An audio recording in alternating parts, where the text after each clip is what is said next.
Haye basi mumeze mute bantu banje, hari haciyemo iminsi myinshi tutabonana, twari dukumburanye cyane. Ndabizi aka episode ka 8 mwari mugategereje muri benshi, nuko tugatangiye muri kumwe na Bozi Amani.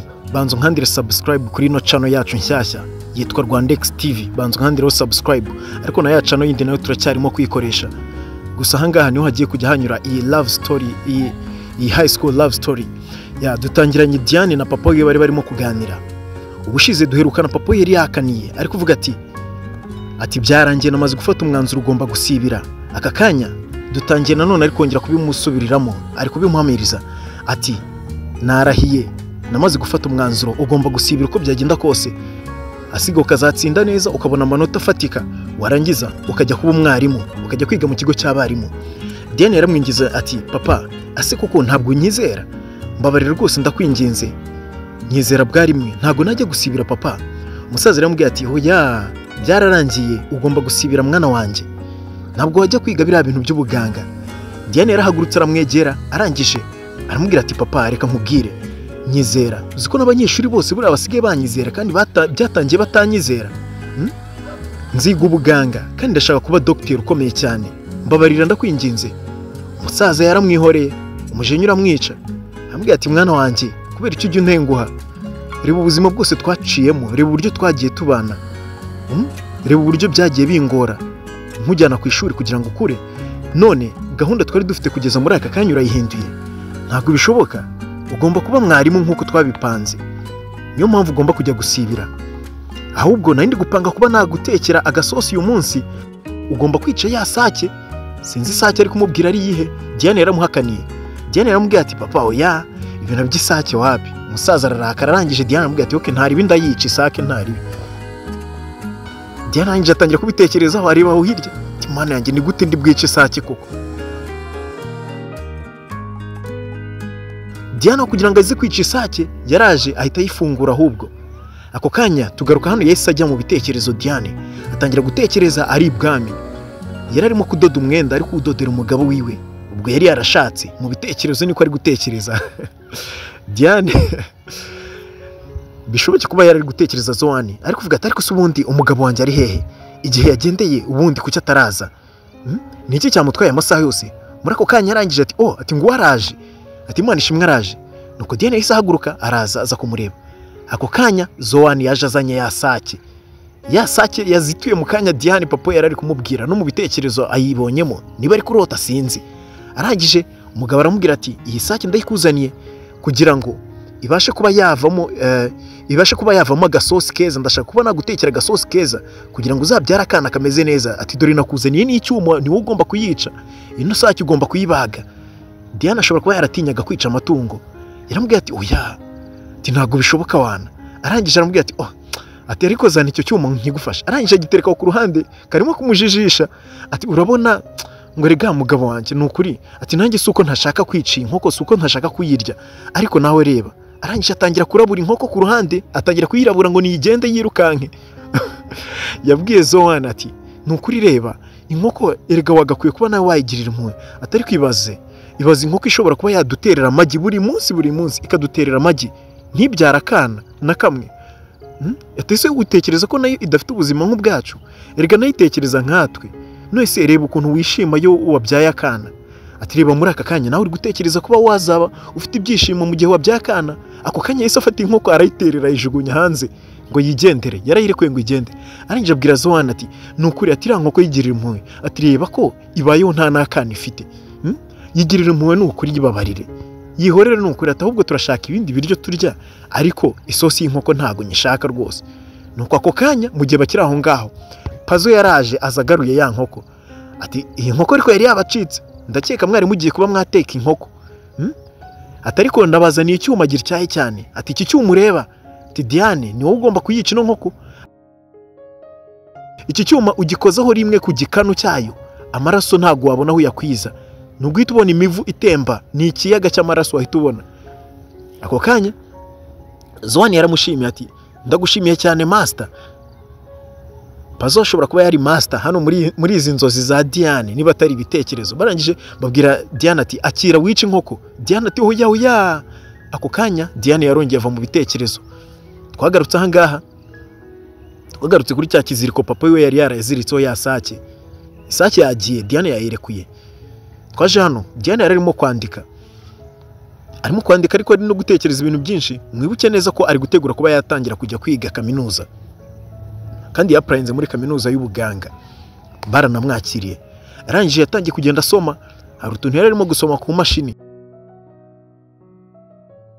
Yitegereza amafoto y'ibihe byiza bagiye bagira. Arangije sinzi umuntu wari wamwandikiye email. Arangije anamwohereza n'amafoto. Ni Yola. Diane yatangiye gutekereza, yagiye mu bitekerezo ati urabona ko ibintu byarahindutse, byabaye byiza cyane.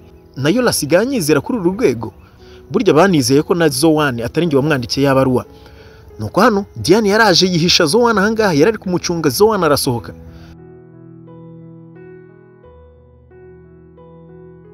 Zoane yari yigiriye mu gasiporo. Arangije ahita atangira mucaka yiwe. Nuko Diane ahita avayo yirukanka.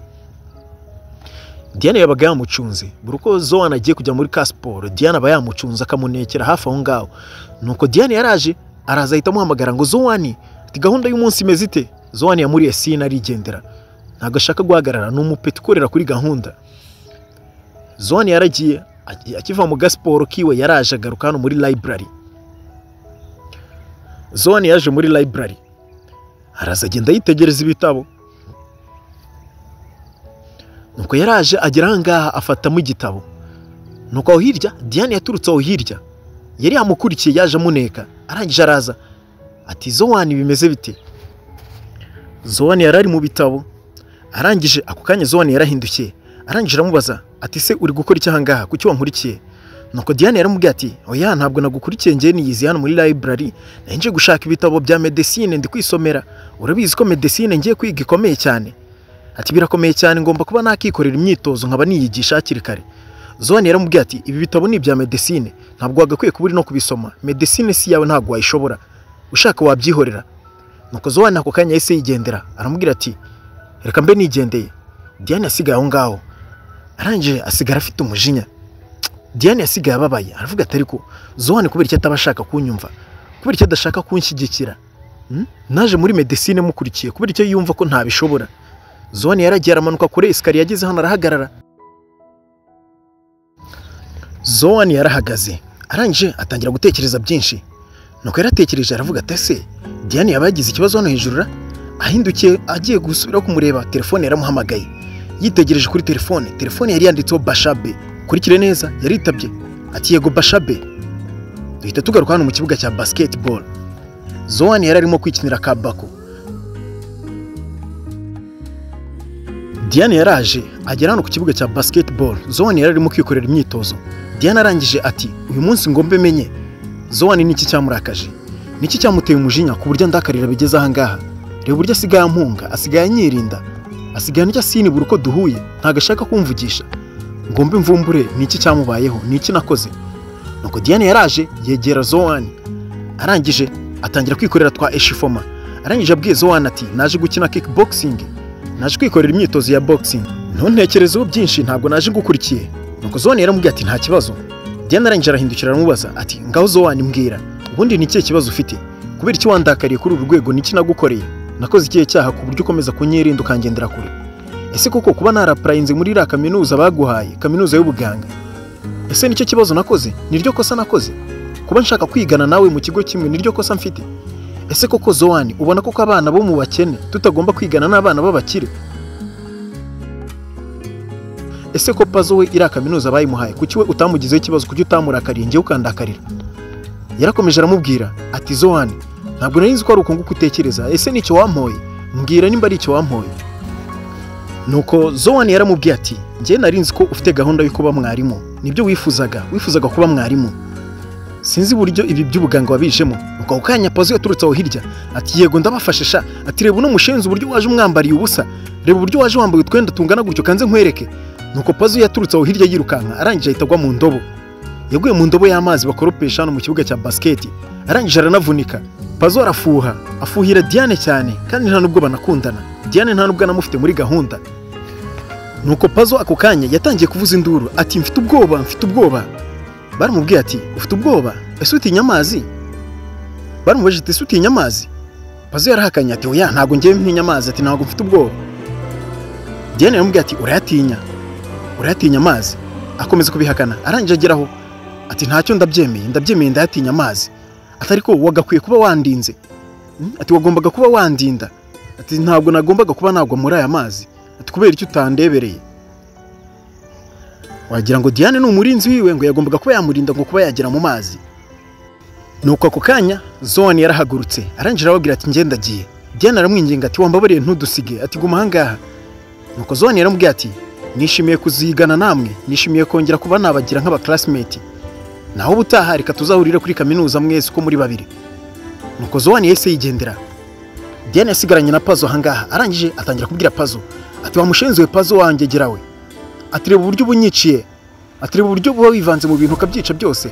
Nuko Pazo yaramubwiye ati ye, ati ndakwiciye, ati nakwiciye amahirwe, ati se ushatse gusobanura ko nakwiciye amahirwe yawe na Zoan, ati wifuzaga kuba uri kumwe nawe, ati rega ashobora kuba atagukunda ariko ngiye ndagukunda, ati none se urishimye.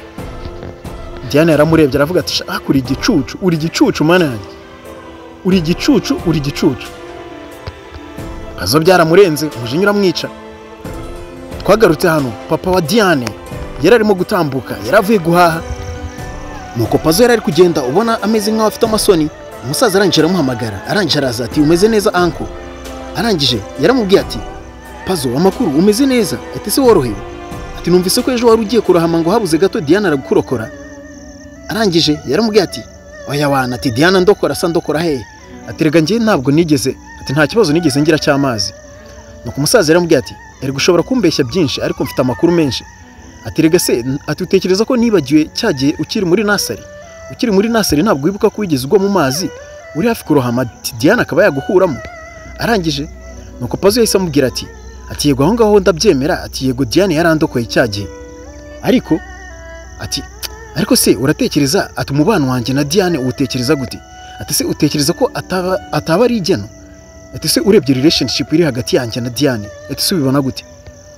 Nuko umusaza yaramubwiye ati oya, ati ibyo ngiye mbona ari ibisanzwe. Pazo yaramubwiye ati oya bitekerezeho neza, ati sesengura neza nk'umuntu mukuru, ati se ubona nta kintu kirimo, ati ubona umubano wanjye nawe utarenze. Arangije aramubwiye ati oya wacigenda sha Pazo genda, ibyo ngibyo ntaho bihuriye. Nuko Pazo yahise agenda, umusaza yasigaye arakaye. Nuko twagarutse mu rugo, Diane yaraje. Akigera mu rugo yasanze papa we yicaranye Bushido. Papa yari afite inkota ya indi nini cyane imwe y'Abayapani, imwe bita Bushido. Haye bas, umusaza yari yarakaye. Diane atangira kuza ateka imitwe, azayiteresha udustori. Umusaza arangije yafashe Bushido ayishyira ku meza. Arangije aramubwira ati Diane vayo none ahangaha ndashaka kubona wicaye, vayo wicara ahangaha none ahangaha. Diane yaraje yahise agira ubwoba nawe yikanzemo. Diane yahise abona ko ishyamba atari ryeru, imikino ahita yishyira ku ruhande. Arangije umusaza ahita amubwira ati umaze iminsi usohoka ari nimugoroba, umaze iminsi nk'ubona ugenda usigaye ucomoka rimwe na rimwe ukakarenga ari nimugoroba, ubu ugiye hehe? Diane arangije ati njyewe mba nitembereye bisanzwe. Umusaza arangije aramubwira ati Diane maze iminsi numva kuri guteraretana na Pazo. Ako kanya Diane yaramusetse cyane ati njyewe Diane na Pazo bari gukundana? Asubwa ibyo bintu ubwo abitekereje ute papa? Koko papa ibyo bintu urabitekereza? Njyewe Diane koko ubona ndi ku rwego rwo guteretwa na Pazo? Ati usibye no kuba twanateretana no kubitekereza gusa byonyine nabwo ntabwo byashoboka, sinanabitekereza papa. Ati yego ntabwo wenda mbihakanye ko wenda yaba nkunda, Pazo birashoboka ko yaba nkunda, simbihakanye, ariko nanone ntabwo twakundana. Ahubwo mbwira ayo makuru y'ibihuha wayakuye he? Ngiye ndashaka umuntu uri gukwirakwiza icyo gihuha, ndashaka kumuhereza isomo, ngomba kumukoma ibipfunsi byinshi cyane n'imigeri. Umusaza aramubwira ati oya byihorere nta ribi. Arangije ati wasanga nabyumvisha nabi buriya, ati birashoboka ko naba nabyumvisha nabi. Ati ariko Diane, ati buriya, ati Pazo ngewe namubonye kuva kiri akana, ati buriya Pazo ni akana keza, ati nta ribi ryiwe, nta kibazo kiwe. Umusaza arimo kuganirira umukobwa wiwe, arimo kuganirira Diane. Umusaza arimo kumuteka imitwe, ari guteka imitwe Diane. Arangije ati rega Diane buriya, ati se, ati rega ngiye mba nibaza, ati ako ibaze gukundana na Pazo, umuntu ntakurusha mu ishuri uramurusha ubwenge, nta nubwo yanagukubita muri martial art turamutse tugiye muri kickboxing wamuvunagura. Ati nta kintu na kimwe akurusha, ati ni umuntu uhora yizererera aho ngaho, nta kintu na kimwe agira seri. Ati ubwo ni gute mwakundana? Umukobwa arangije yarahagurutse aramubwira ati papa, ati ibyo bintu wibitekerezaho, ati ndanigendeye hubwo. Umusaza yasigaye aho ngaho na ya bushido yiwe aravuga ati nta ribi. Nuko twagarutse hano, Pazo yaraje aza ku rugi kwa muzehe ni wabo wa Diane. Arangije nkuko yamenyereye nk'ubusanzwe yaraje ahita yurira gate. Arangije arurira arikanira, umusaza turukaho hirya. Pazo ntiyabimenya ko umusaza yaje. Umusaza yaraje arahagarara mureba, arangije arakingura, arinjira agiramo imbere, arangije aramwitegereza, arangije aramubwira ati wa mushenzi we, ati se unyuze muri gate byagutwara iki, kurugi rwari rufunguye? Arangije ati yego nibyo anko. Abaramanutse. Mu gihe aje kwinjira umusaza yari amuhitanye, ati wa mushenzi. Umusaza arangije asigaraho, arangije yitegereza gate, arangije ati ngomba gushaka senyenge ngashyiraho n'amashanyarazi. Nuko twagarutse hano mu kibuga, Pazo yaraje ari kumwe na ba Brian na Bright. Arangije yarari kwiririmbira akaririmbo, ati ubuzima burirukanka, ati nisanze ahangaha muri iki kibuga, nisanga muri iri shuri, ubuzima buragenda buraryoha. Nuko aho hirya haturutse twa Slay Queen bigana, ni ya crew y'abateta Diane ndetse na Bayola. Nuko baraje bageze aho ngaho, ati Pazo niki waduhamagariye ngaho tubwire, kandi ugabanye ya mikino yawe, urabizi neza ko twasoje segonderi, bwabo gurye bwawe bugabanye, ubu tugiye gutangira kaminuza, gerageza ubu umuntu mukuru, ngaho tubwire niki waduhamagariye, tubwire tuguteza amatwi, ngaho tubwire.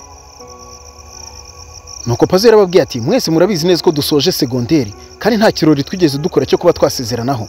Nifuzaga ko twategura ka party, ndashaka ko dukora fete yo kuba twasezeranaho ya Fendani. Nuko bose barishimye, barangije aravuga ati hakuzi ko hari byo koko iki gitekerezo nicyo.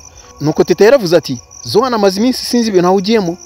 Nuko ako kanya Pazo yahise ababwira ati hari ikindi se ari gukora, ari gutera amagi. Pazo yanga Zoani birenze cyane. Nuko teta yahise ababwira ati Zoani nari mubajije muri groupe, ariko arambwiye ngo araza kuboneka, ngo araza kuba yaza mu kirori cyacu. Nuko kanya Pazo umujinya waramwishe cyane, atari ko icyo kigoryi mu mugishaka hiki. Twagarutse hano mu rugo iwabo wa Zoani. Zoani yari yicaye ari kwisomera igitabo. Papa yaramanutse. Nuko Zoani yari yicaye aho ngaho, papa we yahise amanuka. Arangije aramubwira ati nari ngiye ku kazi, ariko habuze gato nari nibagiwe. Uyu munsi ni mugoroba dufitanye inama ndetse n'abari abarimu, haraba professeur benshi n'abadokteri turi buze kuba twahura, ndetse abarimu bo kuri iriya kaminuza ugiye kuba wakigaho. Turaza kuba twabonana, ndashaka kuba twazi kuba twajyana kugira ngo presente. Nuko Zoani yaramubwiye ati papa none se, ati hari kirori nagombaga kuba najyamo cy'abanyeshuri twiganye, tugomba kuba twakora fete yo kuba twasezeranaho. Umusaza yaramubwiye ati ariko se ntago nahinze ko bari abana ugikururana nabo, ntago numvaga ko bari abana wagakwiye kubukira kumwe nabo mu ishuri. Erega mugiye kuba mwajya no kuri kaminuza zitandukanye, ntago wagakwiye gukomeza gukururana nabo. Ndetse ikindi buri mwaka muzajya mugira vacances, muzajya mugira ibiruhuko, ndetse muri sama muzajya mubonana nta kibazo. Ibyo ntubitindeho, abo bana bihorere wana. Nizere ko utari buze gukererwa. Sawa bye ndagiye. Umusaza yahise agenda. Nuko Zoani yasigaye mu rugo wenyine. Nuko Zoani papa yaragiye, Zoani asigara wenyine mu rugo. Twagarutse hano ni wabo wa Diane. Diane yararimo kuba yakitegura kuba yajya muri cya kirori kiri buze kuba. Yiteye utu make up, arangije akajya gumyaza yireba mu ndorerwamo. Akajya yipima imyenda, agahindura, akubita utu make up akagaruka. Yaraje yitera utu make up kabisa, yari ateguye byatari. Ari ukuntu yarari gusa birasekeje. Yarakomeje akajyaza gucekinga mu ndorerwamo, akajyaza kureba nimba byibura yamaze kuba beautiful. Yaraje ako kanya umusaza yaraje amugwa gitumo, ati se uri mu biki umukobwa wanjye? Arangije atangira kwihisha, ati papa windebaho. Nuko umusaza yaraje, umusaza yamuhaye mwenene, yarasetse ko kumusaza. Ati se ni ibiki papa, ni ibiki urimo guseka? Ati se ndasa nabi? Umusaza yaramwitegereje, arangije aramubwira ati ati nuko nguko se? Ati ye baba we, ati umukobwa wanjye yarakuze pe. Umusaza yarasetse. Umukobwa arangije yaramubajije, ati none se papa urabibona gute? Ati se ndi mwiza? Nuko papa yaramubwira ati yego uri mwiza, atari ko nyine ugerageze nyine urebe ukuntu wongeraho utundi tuntu hano ku matama, ugerageze nyine urebe ukuntu wakongeraho utuntu dutukura. Arangije umusaza arangije aramubwira ati okay nta kibazo turi kumwe. Umusaza yarongeye arigendera. Umusaza yagiye ari guseka, yarebye make up araseka. Nuko twagarutse hano ku idirishya, umuntu usanzwe ukomanga ku idirishya turamuzi ni Pazo, nta wundi. Yarakomanze, arangije Diane aramukingurira. Akimukubita amaso, Pazo yaguye inkwenene. Yakubise agatwenge, yaramusetse koko. Arangije ati Diane, ibyo ni biki koko wisize? Aturasa n'umuzimu, atuzi ko wagira ngo urakadayimoni. Tiye baba we. Diane yamubaje ati none se kubera icyo uri kuvuga ngo ndasa n'akadayimoni? Ati papa wanjye yavuze ko ndi mwiza. Pazo yaramubwiye ati sha urasa n'akagini pe. Ako kanya Diane yaramubwiye ati ziba none ahanga yahise amukubita igipfunsi ku jisho, yamumennye itara. Amagambo ahita ashira ivuga.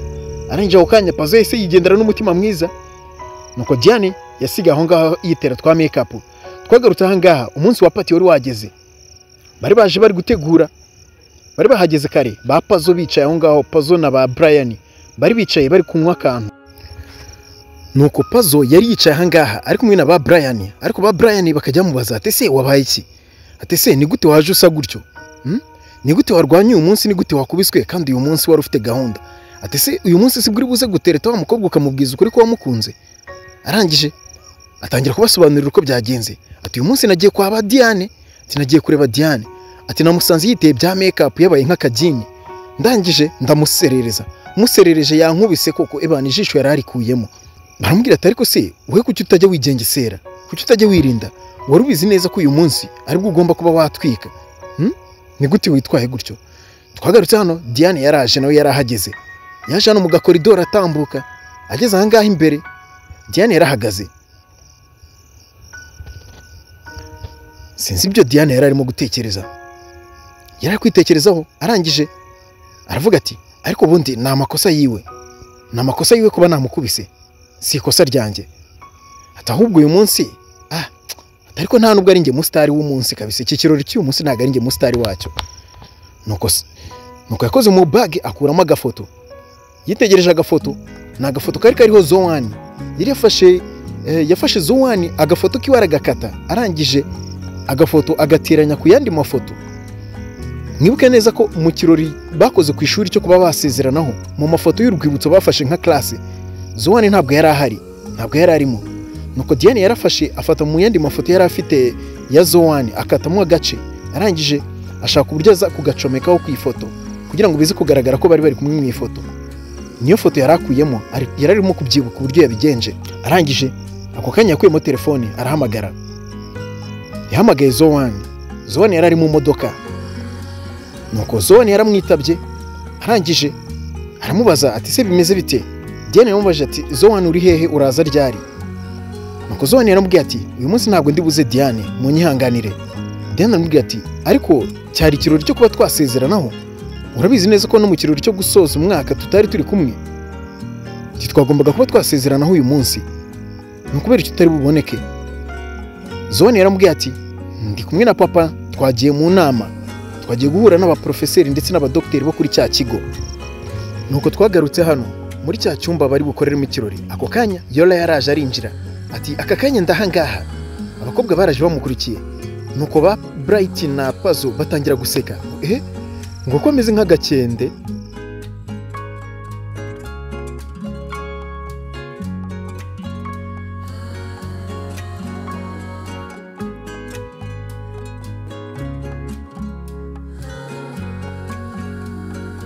Barakomeje baramushuka ngo agende muterete. Arangije arahaguruka araza muhagarara imbere.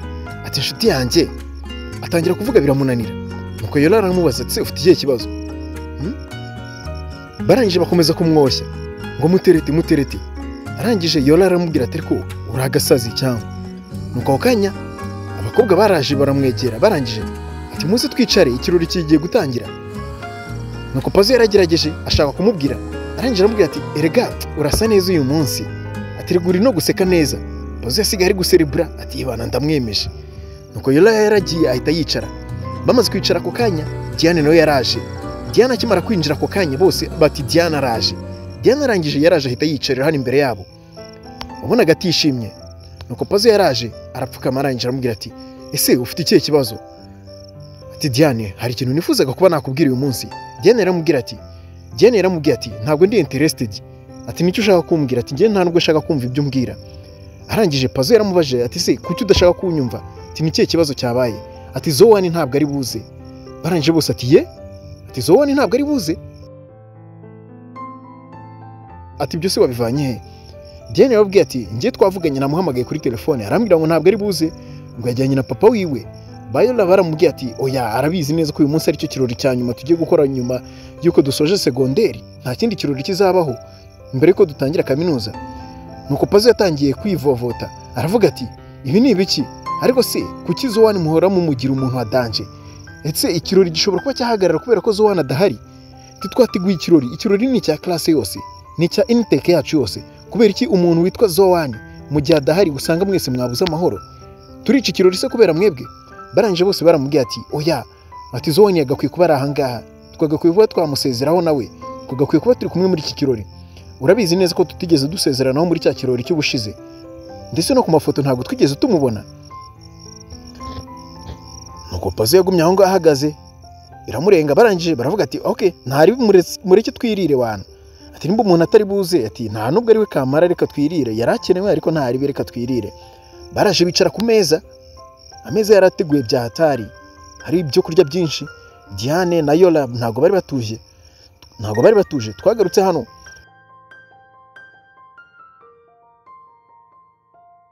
Zoan yari yicaranye na papa wiwe, bari kumwe n'abarimu n'aba docteur. Bakora akanama, papa we yari yaje kumupresenta kugira ngo abarimu bamumenye. Abana b'abakire baba babayeho neza, ajya gutangira ishuri abarimu bamuzi.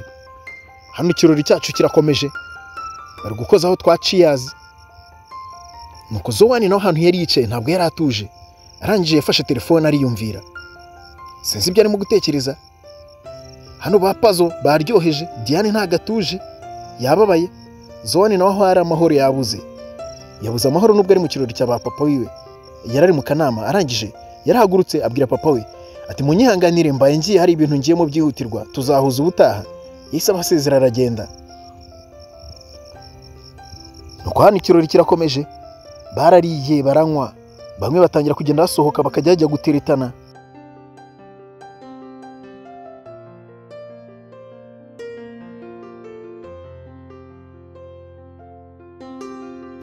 Diane bamusize aho ngaho, bamwe baragiye baribeta. Ikirori cyari cyaryoshye, Diane yasigaranye na Pazo wenyine. Yabaye nk'ugiye guhaguruka, Pazo aramubwira ati ese ugiye kunsiga ahangaha? Ati se kubera icyo udashaka kuba wakishima? Ati se nukubera ko Zoan atari ahangaha? Ati reka mbe nakubwira ikintu kimwe Diane. Ati wa munsi duhagaze hahandi ku ishuri, urabyibuka hahandi kuri hahandi hejuru ku ishuri? Ati se ikintu nari ngiye kuba nakubwira ntabwo wigeze ugihereza agaciro. Ati nubwo ntabashije kuba nakikubwira. Ati Diane uyu munsi nibwo ngiye kuba nakubwiza ukuri. Kuva kera ngiye nawe, ati twarakuranye kuva turi abana. Ati urabizi neza ko twakuranye sibyo? Diane yaramubwiye ati yego ndabizi twarakuranye, ariko uyu munsi twaje mu kirori cyo kuba twasezeranaho. Ati none se urashaka kunyumvisha iki? Ati ahubwo reka tube twanywamo. Ati reka twishimire iyi graduation yacu kuba dusoje segonderi. Yaramubwiye ati cheers. Diane ntabwo ari gusobanukirwa ibintu Pazo ari gushaka kuba yamubwira. Pazo arashaka kuba yamubwira ko yamukunze igihe cyose bamaranye, ariko Diane ntabwo ibyo bintu arimo kubitekereza. Baranyoye.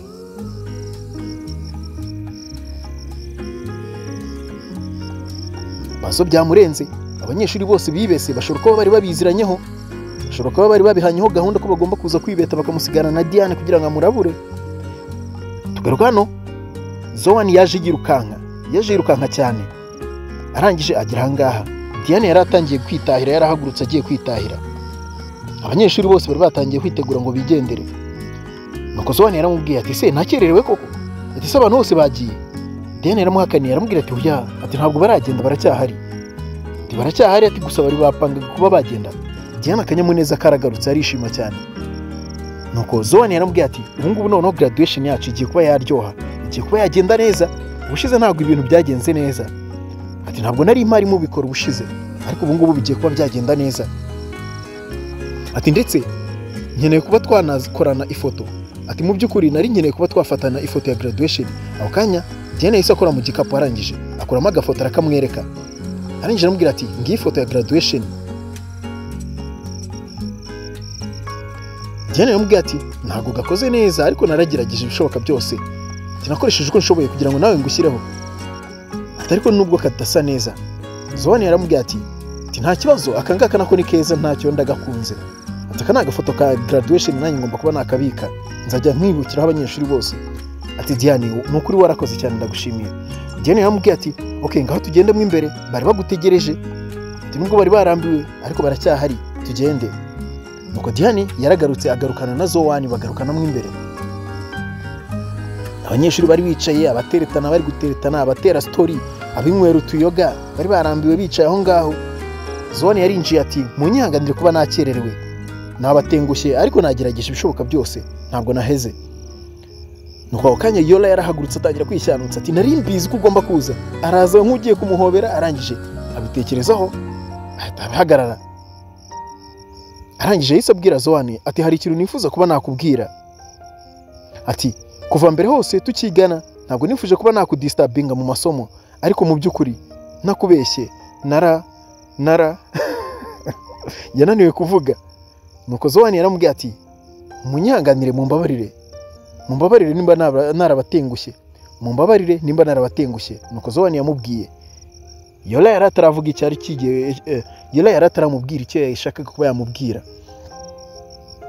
Gusa Yola yaramubwiye ati twari twababaye gusa ndishimye kuba uyu munsi byibura waje. Atako se Zoani kubera iki buri gihe uhora uri kure yacu? Ati se Zoani kubera iki buri gihe utaburi kumwe natwe? Ati reba amafoto twafashe ubushize nta nubwo wari uhari. Atariko hano ngufitiye agafoto kawe ka graduation ngomba kuba naguhereza.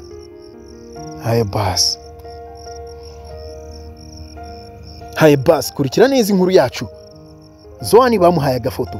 Wibuke neza Diane nawe hari agafoto yari yamuhaye. Yola yamuhaye agafoto, class yose barahaguruka udukobwa twose turahaguruka tumuhereza agafoto. Bati Zoani nanjye nagukoreye agafoto, ngaka agafoto ka graduation nanjye ndagafite. Bose barabimweretse. Zoani biramurenga, byaramurenze yabonye urukundo class imweretse. Nuko baramubwiye ati iyi ni ifoto ya graduation. Zoani yarababwiye ati ndabashimiye mwese mu by'ukuri. Muri iyi myaka 3 ishize twabanye neza. Ntabwo nigeze mbabera umwana mwiza. Gusa mumbabarire.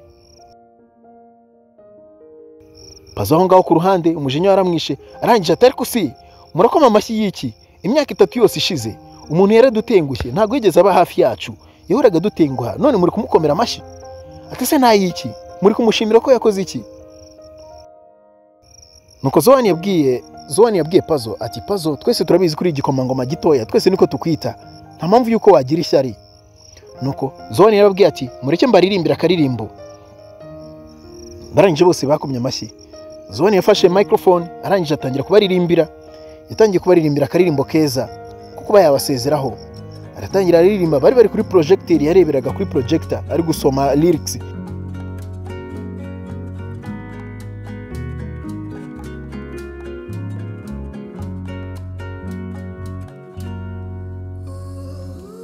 Ako kanya Pazo yisa mwaka mic.